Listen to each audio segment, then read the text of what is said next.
Good afternoon, everyone. It is Tuesday. It is 4 p.m. ET, and we are so thrilled that you have found us here on Crime Time on A Mighty Blaze. Welcome, welcome, welcome.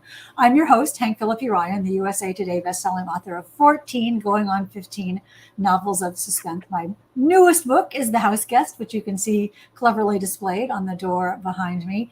And my new book, One Wrong Word, is in production right now. It's sort of Suits meets Scandal meets The Undoing, something like that. We'll figure it out when the time comes. I'll figure out how to describe it. Maybe you all can help me with that. But today we have the complete joy and honor of talking with Josh Moehling, whose brand new Where the Dead Sleep is out today. That is so marvelous. Josh is here from Minnesota. Congratulations on Pub Day. Thank you, Hank. Thanks for having me. I'm really excited to be here. This is your second Pub Day. How is it different from your first? Oh, I think I'm a little bit more relaxed. I was terrified going into the pub day for the first book because the promotion side of this is way out of my comfort zone. But I've been doing it for a little over a year now, and I'm really proud of the second book. I had no idea what to expect with the first book. It's had a great reception. The second one's had really good reception in the early reviews. And I'm a whole lot more excited and a little bit more relaxed this time around. Yeah, I mean, Pub Day is always kind of a fraught and nerve wracking, and you have people are going to read this book. Now, I have to tell you, I love this. I love this book.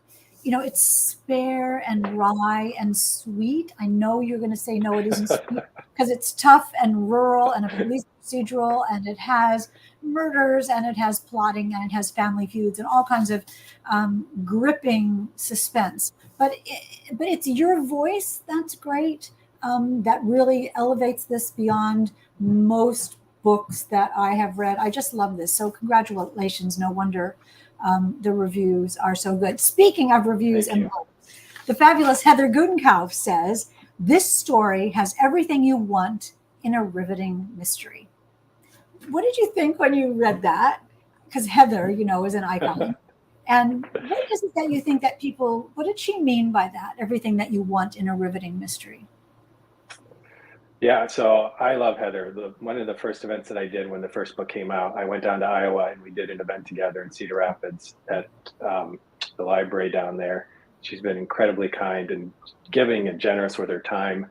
And I was just thrilled to see that blurb from her on the second book. What does she mean? I hope that the book has, like she said, everything that you're looking for, that there's a believable crime, that it's a interesting path to find out who the killer is, and that there are interesting characters that you want to spend time with. And I think that you do such a good job with all of those. And you're wonderful at, what we want in a mystery also is this puzzle that is that we're trying to solve, exactly as you said. But the puzzle pieces have to be all present and all available to the reader. And if we only put them together in the right way, we could figure out your book is fair. We're talking about Where the Dead Sleep, everyone, which is a marvelous police procedural mystery that has all the clues in plain sight. You could be able to figure it out if you only could, but you can't. Don't even try, even though that's fun. So many people today. Sharon says, hi from Minnesota. So excited to read this book, says Sharon. I have heard so much about it. Renee is here and Lynn is here. So many people. Kathy Lanigan and Kim O'Connor is here today. Welcome, welcome, welcome to all of you to talk about Where the Dead Sleep by Joshua Moehling, which comes out today. So how do you create a mystery like that that's fair, that in the end you think, I should have seen that coming? How does that evolve in your brain? Yeah, so this book was interesting to write because the first book started out. The first book did not have a mystery. The first book, who the killer is, what happened to those kids from the very first chapter. And the first book was kind of an exercise in maintaining that tension when there's no reveal, because you already know where they are. The question is, will Ben Packard get there in time? So this book, I was like, okay, I'm good. I've never written a whodunit. I'm going to try. And so it was just a matter of, I had to know who the killer was before I started writing. And You then, did. yeah, Okay. yeah, for this book, I did for sure. Cause we'll talk about the timing and all that maybe coming up, but yeah, it's like you said, it really helped me to know who the killer was from the very get-go, and then it was a matter of kind of laying the pieces out and figuring out when to reveal what in a way that didn't feel like a trick, in a way that didn't feel like you're pulling a card out of your back pocket at the last minute. Uh, and I think I pulled it off. You totally pulled it off. You totally pulled it off. Where the Dead Sleep is absolutely marvelous. Kathy Lanigan said, I loved book one, and there he kept her, which we just happen to have right here, ladies and gentlemen. Looking forward to reading Where the Dead Sleep. I want to ask you more about each of these books, actually, as we progress. But let me just welcome you all again to Crime Time on A Mighty Blaze. If you are not familiar with A Mighty Blaze, welcome, welcome, welcome. A Mighty Blaze was started at the beginning of the pandemic by the fabulous powerhouse duo of Caroline Levitt, and look for her new book coming up, and Jenna Blum, who wanted to keep us talking about books and keep us connecting and keep us discussing books and discovering new books and chatting with our favorite authors and sort of generally keeping us up with each other in book world. And it has succeeded mightily, and Mighty Blaze is still going strong. We were talking today with Joshua Moehling, and I was going to say I'm giving this away, but I'm not giving this away. He is giving away another copy, your very own copy of Where the Dead Sleep. So enter to win by leaving a question or a comment or just general praise and adulation for Joshua, or congratulations on Josh's pub day, and you will be entered to win a copy of the book. Here is Renee, and here is Susie Baldwin, who says, Joshua is a new author for me. Excited to read Where the Dead Sleep. And Kim says, so you gave us some crumbs to follow to figure out the guilty person.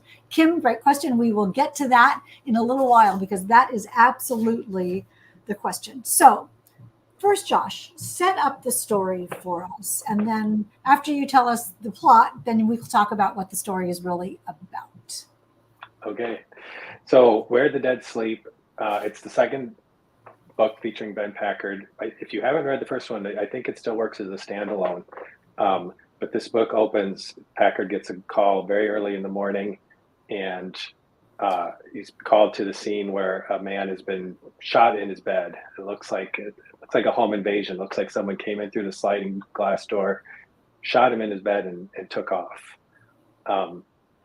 And so Packard, has to go through the motions of figuring out who this killer is. And there is a long list of people to question, including his wife and his ex-wife and his business partner that he's stolen money from, and these really rich guys that he plays high stakes poker with. And there's a lot of suspects, but not a lot of motives. And so it's kind of a runaround for Packard to figure out who wanted to kill Bill Sanderson.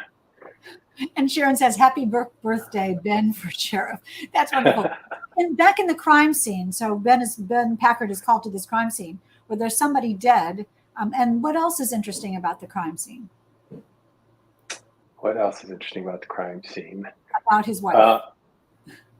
Yeah, so the wife is the one who calls it in, and Packard's confused when he first gets there because he's kind of touring through the house, and he goes to the master bedroom and there's no dead body in the bed, and he goes downstairs and there's a second master, and that's where the dead body is, and he finds out that they don't sleep in the same bed. So the wife heard the gunshot, went down there, saw her husband dead in the bed, and called it in. And yeah, it's kind of an interesting. It's mysterious because Mandy says, oh, that CPAP machine. Mandy, hey, welcome. We were just talking, this book is from Source Books, from Poison Pen through Source Books. And we were talking about earlier, Josh and I were talking about what a wonderful publisher that is. So applause. So it's this weird crime scene because the wife was there and the husband's dead and she called it in, and what really happened? Where did you get that idea? You know what? There's in both of the books I've written, there's a little bit of Minnesota true crime at the heart, and neither book is about the actual case, but the the real life crime kind of planted the seed in my head. And there was a situation here in Minnesota in a small town where a woman was shot in her bed, and the husband was supposedly sleeping next to her in the bed and called it in, but he didn't have any blood on him. And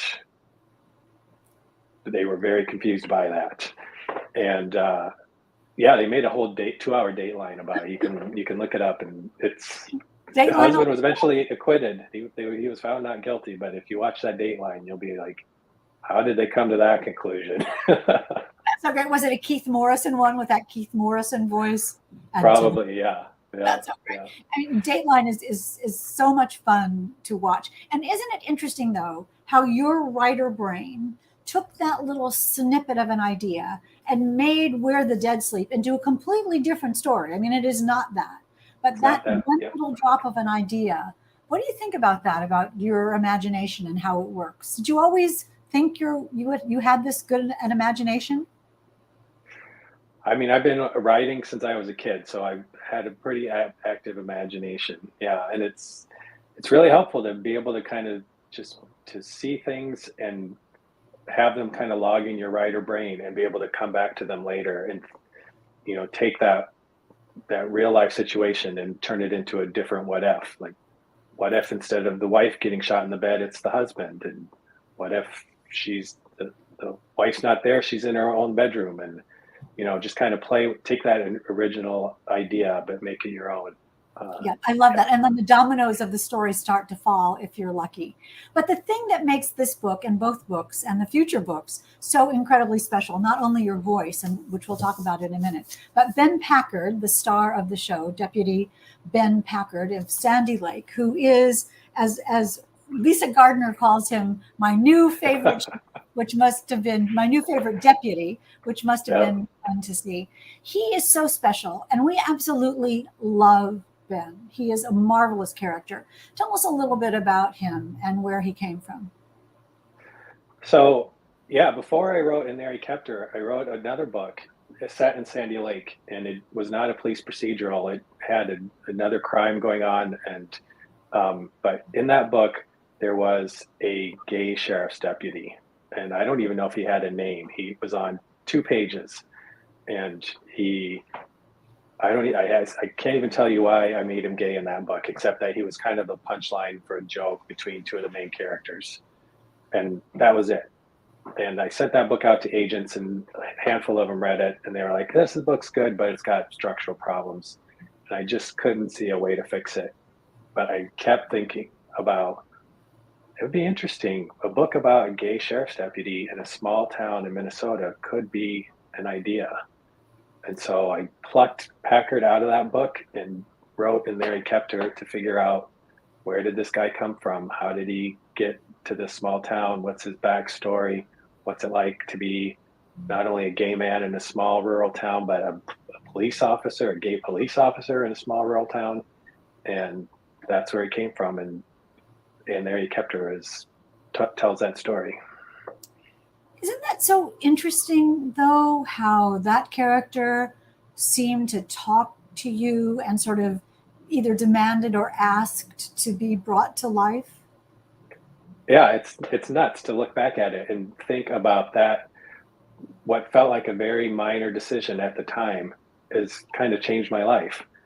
I didn't have any plans or any thoughts for that character, or why that character needed to be gay, or that he would do anything outside of that book. But then, the situation presented itself, and I ran with it. And that one little decision 5, 6, 7 years ago is kind of set the course of my life for the foreseeable future.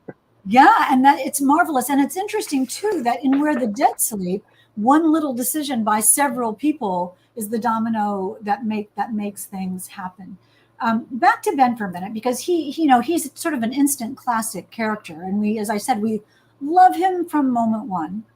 And the other thing about Ben is that he is sort of a mirror or a crucible to let us, the reader, understand the other characters in the book.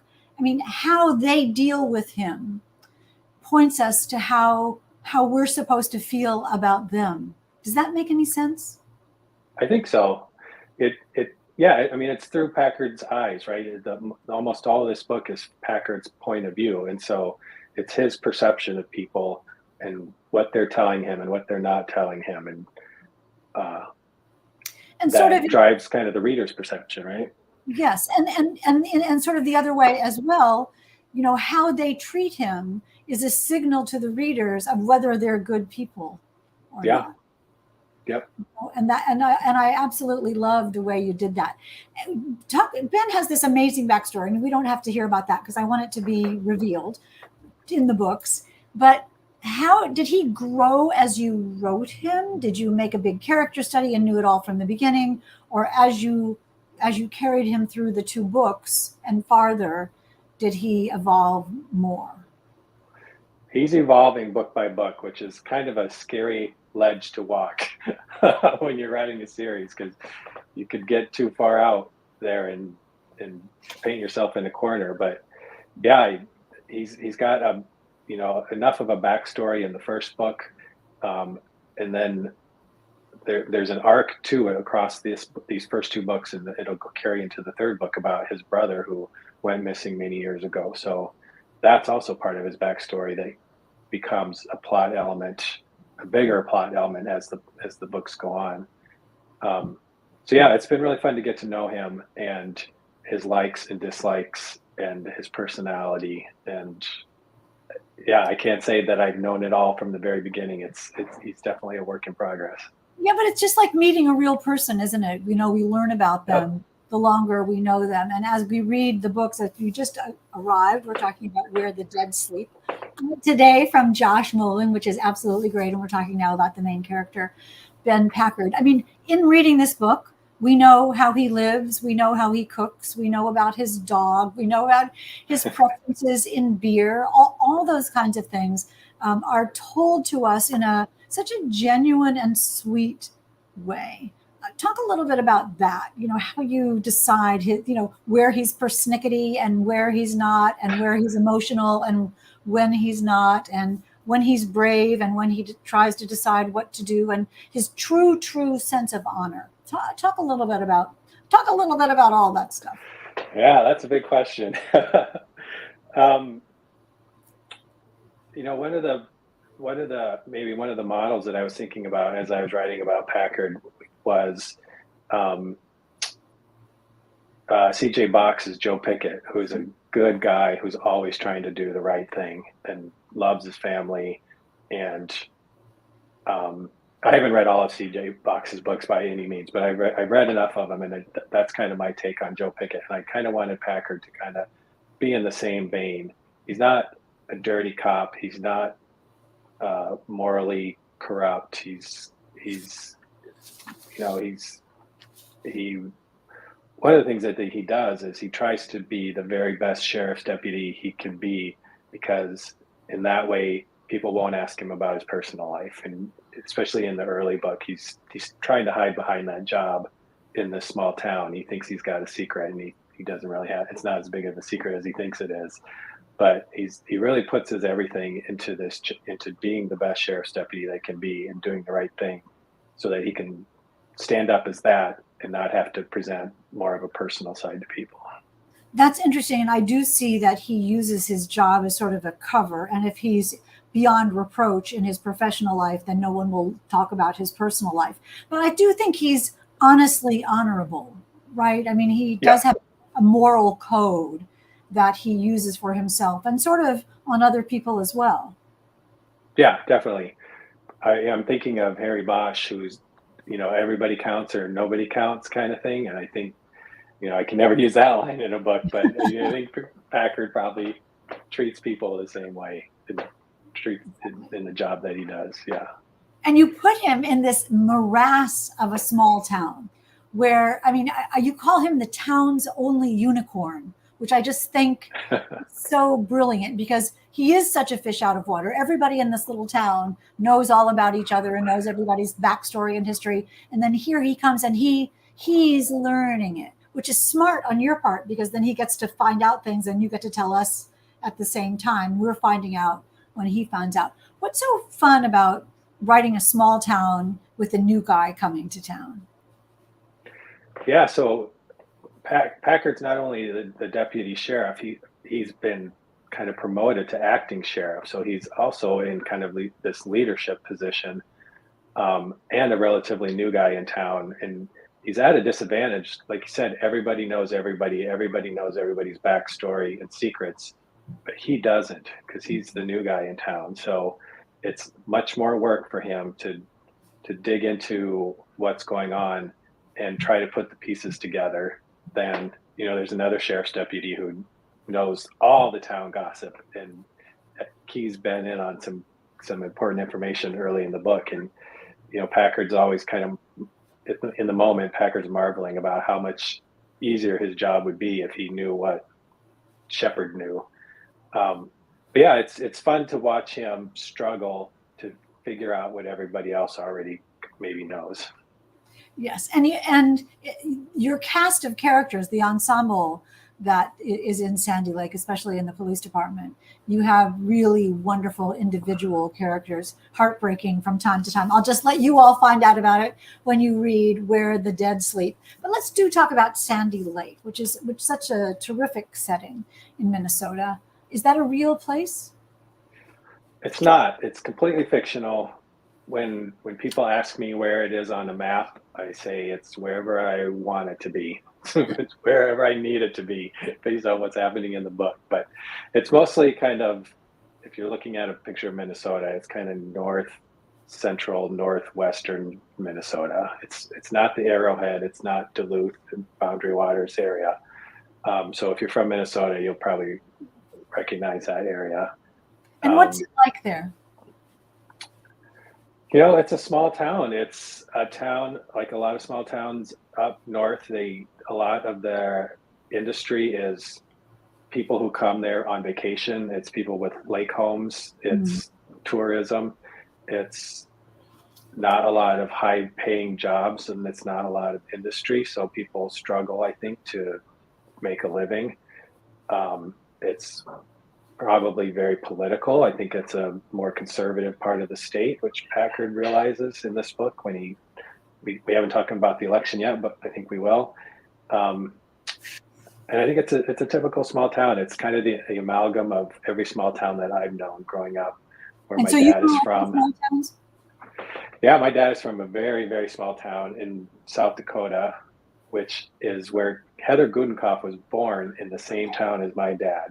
Wow. Like 1,000 people. It's a crazy story that we have in common. But yeah, we spent summers in this small town in South Dakota. I went to college in a small town in South Dakota.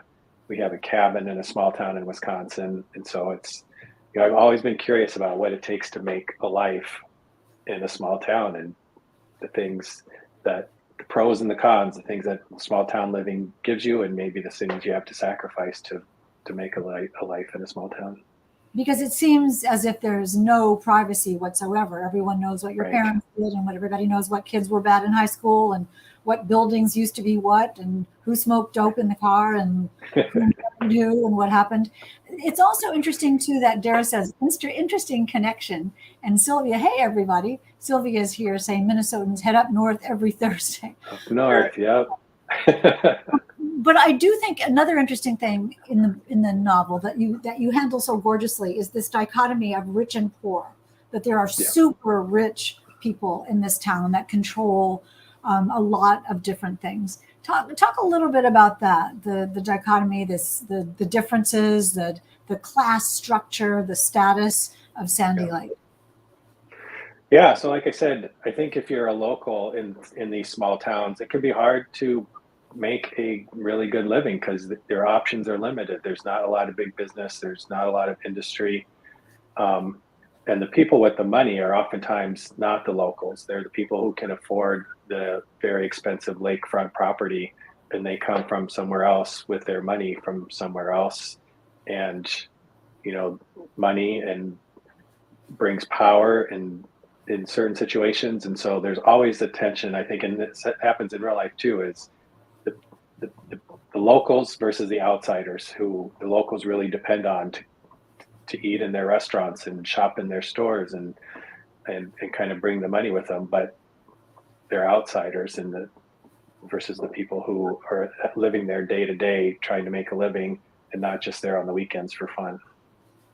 Yeah, you're also so good at revealing how unpleasant people are to each other.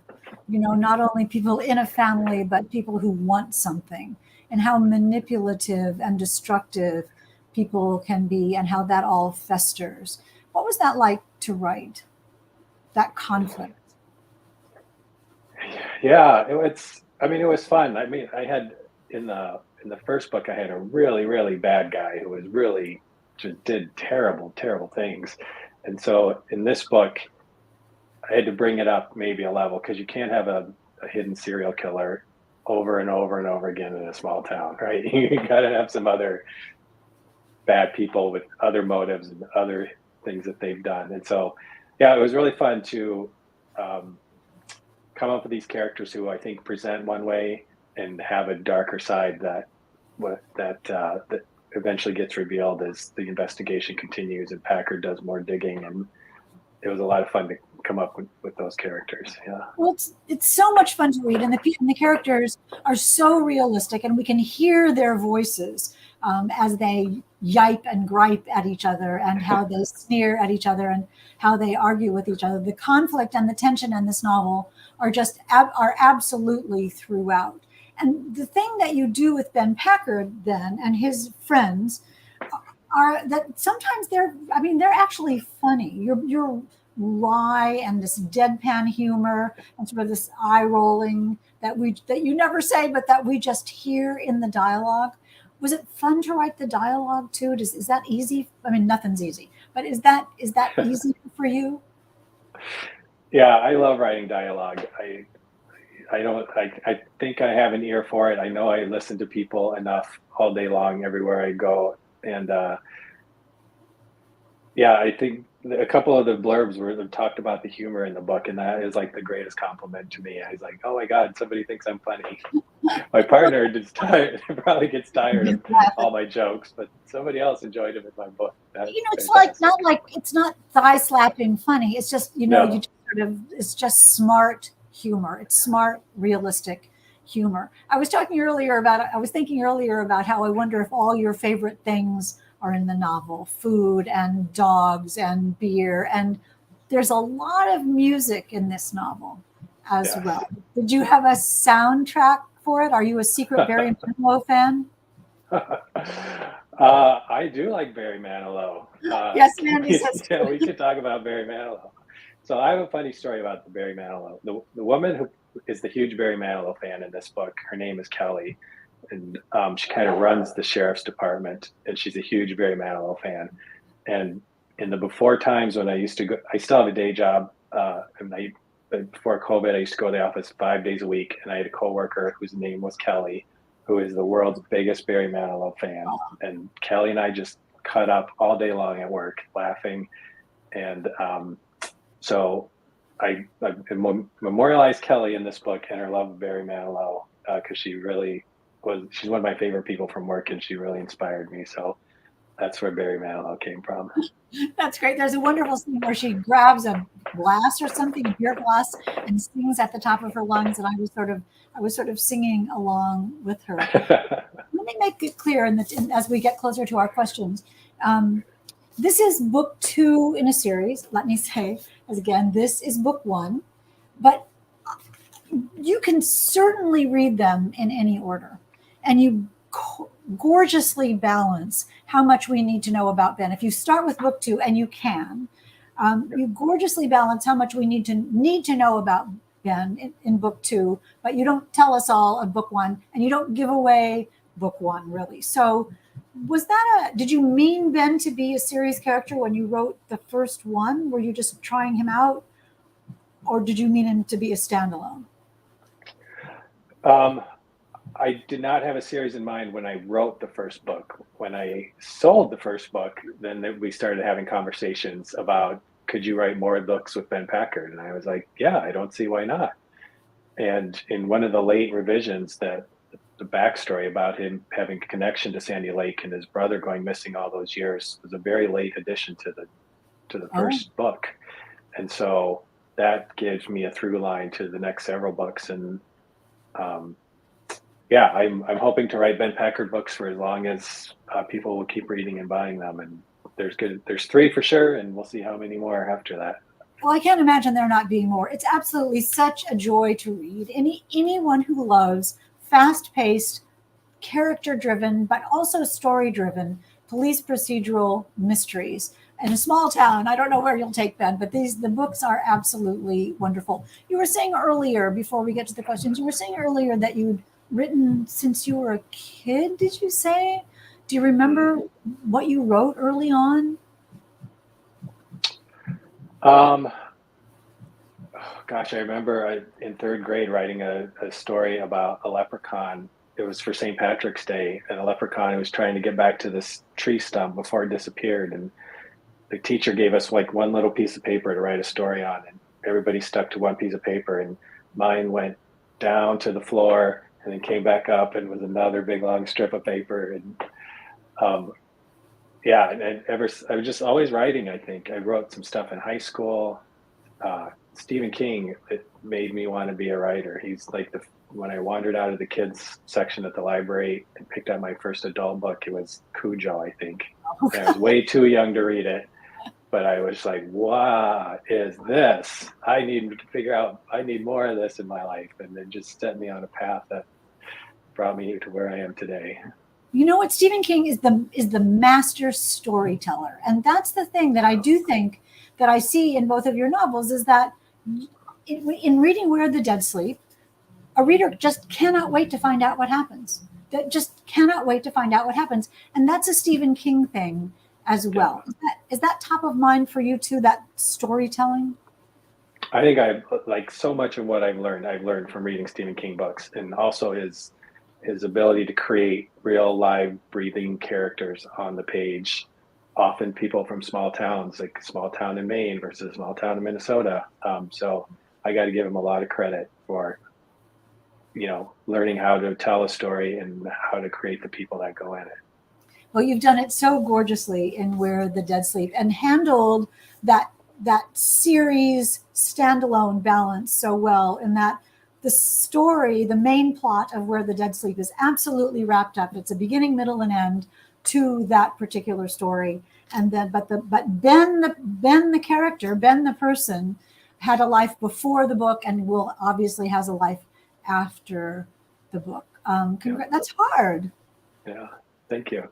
Yeah. The one of the big centerpieces in this book we haven't really talked about is he has to decide if he's going to run in an election or not. And so he's got this big crime to solve, and then professionally, his life gets turned upside down when it's not too much of a spoiler to say the sheriff dies, and the people running the county like, we need to have an election for sheriff in 2 months. And Packard does not want to run for sheriff. He does not want to subject himself to the scrutiny of an election.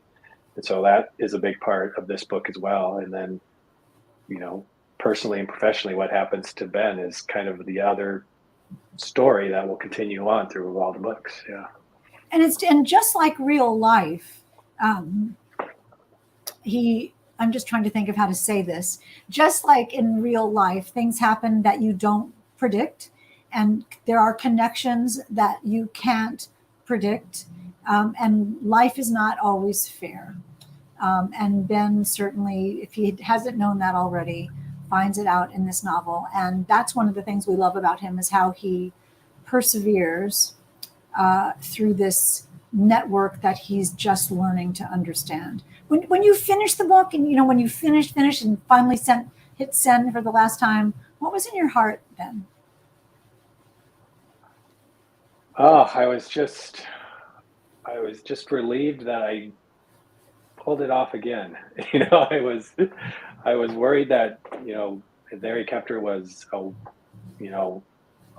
put all my luck and all my knowledge into that first book. I wasn't sure if I could do it again. And when I got to the end of this book, and I hit all the notes that I wanted to hit, and I felt pretty good. I felt pretty good about it, and just an immense sense of relief that I think I can do this, and I think I can do it again, and I do it again, and just really excited to keep writing more Ben Packard books. That is the most profoundly wonderful thing I have ever heard. The idea of you're actually realizing that you could be happy, that this works. Thank you for letting us know that, and thank you for sharing this book today. We're talking about Where the Dead Sleep, out today by Joshua Moehling. You all should run, and get your very copy of this book. But one of you will get it in about 30 seconds. Maybe 2 minutes after we take some questions. We'll spin the wheel of fun. Sharon, but first we'll take some questions. Sharon with Hello Kitty is saying, "Hey Sharon, when did you decide to become an author, and how did you decide on the genre you wanted to write?" That is a really good question, Sharon. Yeah, thanks, Sharon. So I wanted to be an author since I was a kid. I talked about Stephen King, and I had Stephen King posters in my bedroom. I didn't have basketball players or bikini models on cars. I went to B. Dalton's and asked them for their Stephen King promo posters when they were done with them. And I had them hanging up in my bedroom. And I was like, I want to be an author just like Stephen King. And it took years and years and years. I'm middle-aged now, and a lot of school, a lot of time writing, a lot of time not writing. And then I kind of finally buckled down kind of in the early 2000s and wrote a novel, and it was terrible. And then I wrote another novel, and it was also pretty bad. And then I wrote And There He Kept Her, and just kind of kept at it. I guess I'm stubbornly determined, and I learned it more and more with each book I wrote until I finally got to the point where I got an agent and was able to sell that first book. That's so exciting, and what a good story that is. You bring tears to my eyes talking about going into B. Dalton. Just picture little Josh going into B. Dalton and asking for a Stephen King poster. That's the cutest thing I've ever seen. Margaret, are any of Packard's personality in life based on you in true life? Do you have a job? Do you like beer? Do you like music? I love music. I like beer. I had a friend with a corgi named Frank, who we don't have a dog. I've never had a dog myself. But I fell in love with that dog. It's been dead for 15 years, and I'm still writing about this dog that captured my heart 15 years ago. I love all the music that's in the book, and I would say Packard and I probably have similar sense of humor. Yeah. He's much taller and younger and better looking than me, more brave, but we probably have the same sense of humor. You were determined as well, and persistent, and I think he is as well. Mighty Blaze, Margaret in the back room was saying, did you have the same pub day breakfast as your first time? Probably, because I eat oatmeal with blueberries and peanut butter and granola 5 days a week. So together? It's probably, yeah. Oatmeal with frozen blueberries and a little bit of peanut butter and a little bit of granola on the top. That sounds great. How heavy is that? That weighs 35 pounds, right? That one bowl of delicious cereal. That sounds really great. So you did, okay. I'm sure you have frozen blueberries. I thought Minnesota had good blueberries. I think there's some good. Yeah, you think you can get blueberries in Minnesota? I don't know. I get them from Costco. I don't have time to go pick blueberries. You can get blueberries in Minnesota. Of course you can. Just go to Costco. That's what, I don't know how we got off on that tangent. Sharon Carlson Person says, are you already done with the next book in the series? I think this is her publisher feeding her questions. Yeah. Your publisher feeding her questions. So the third book is written. I just got the comments back on it from my editor, so I'm deep into revisions. And yes, the third book is written. Let's put it that way. That is so difficult, isn't it, Josh? That you're out now promoting the publication of your new book, and yet your brain is in the book that's coming out next year. Yeah, that's the publishing world for you, right? You're always a book ahead than the one that the people are finally getting in their hands, and you kind of got to pull your head out of the book that you're writing and go back and remember what this book is about and talk about it. Yeah. But that's a dream come true, right? That's a very, absolutely very cool situation. It's a great place to be in. Let's have one last question. WKK just posted a blueberry picnic. I just saw that too. Okay. That's perfect. That's great. So we'll have another question. Since Sylvia told us about the blueberry picking trip, which we're not going on because we're going to Costco. Who has one more question? There's got to be a lot. Oh, Kim says, have you ever been able to meet Stephen King? I have gone to a couple events that he's done, and one time he did a signing, and we could walk through the line and get a book signed. And I remember he stopped signing my book and looked up at me and told me a joke, and I cannot remember what the joke was, but I was just frozen. I couldn't move. I was like, Stephen King is talking to me. And my friend was there with me. She was just laughing. And then finally she pulled me by the arm and said, okay, you got to keep moving. Did she Yeah, remember the joke? I'll have to ask her. We I definitely almost need. remember the punchline, but yeah, it was a dumb joke. I think almost remember it, but yeah, it was fun. I met him, and I've been to several events, and we went to Maine on vacation last fall, and we had to go to Bangor so I could take my picture in front of that Oh. iconic house that they used to live in, and that was kind of a dream trip for me to finally see that in person. I met him at Mystery Writers of America at a party at the cocktail party before the Edgars, and I didn't want to go talk to him because I didn't want to be all fangirl about it. But on the other hand, I had an experience that I wanted to share with him, so I kind of sidled up and said, I'm Hank and I'm an author, and I just wanted to tell you that one day reading The Stand, I was so devoted to reading The Stand that I called in sick to work, and I lied and told my television station. Now it can be told. I told my television station that I was sick and couldn't come to work, and that was not true. I just had to finish reading The Stand. And Stephen King said, What do you say? "Good call." Good call. And then I just sort of scooted away because, again, what can you say to Stephen King? Yeah. But Yeah, that's a great story. Yeah, definitely. So, speaking of great stories, we're going to give away a copy of this great story, Where the Dead Sleep by Joshua Moehling. And let's spin the wheel of fun to see who wins your novel. This is great. I heard you mentioned Wilco in the book. Wilco might be good music for this. And the winner is Susie Baldwin. Congrats, Susie. Congratulations, Susie. That's just great. And you know what to do. Email me, and I will make sure that our executive producer gets your address and sends it on to Josh, and he will make sure that maybe to the publisher, make sure that you get your novel. Before I let you go, Ben, let me just quickly, and Josh, Ben, I've called you Ben, everybody? It's only happened a couple times. I'm sure it will more and more. Next week, we are off. We are off until mid-September. But do we have great novels and great authors for you when we come back? First, I'm just looking at my calendar over here. On the 12th, on the 12th of September, we'll be back on the 12th of September with we're double booked with, at 3:00, Kirsty Manning's The Paris Mystery. Look at that cover. Does that not tell you exactly? That looks great. Yeah, totally great. To read it. And then at 4:00, look at this. Wow. Gillian McAllister's Just Another Missing Person. I think she says Gillian McAllister, Just Another Missing Person. And Gillian McAllister is one of my favorite authors of all time. If you have not read Wrong Place, Wrong Time, I highly recommend it. This is her new book. So we'll be talking to Gillian McAllister at 4:00 and Kirsty Manning at 3:00 in the middle of September, whatever date I said that was, the 12th. Until then, we will be on vacation, and we will let you catch up with Joshua Moehling's Where the Dead Sleep, a marvelous vacation book. Run, run, run. If you are not the winner, if you're not Susie Baldwin, run, run, run, and get your copy of this book right now.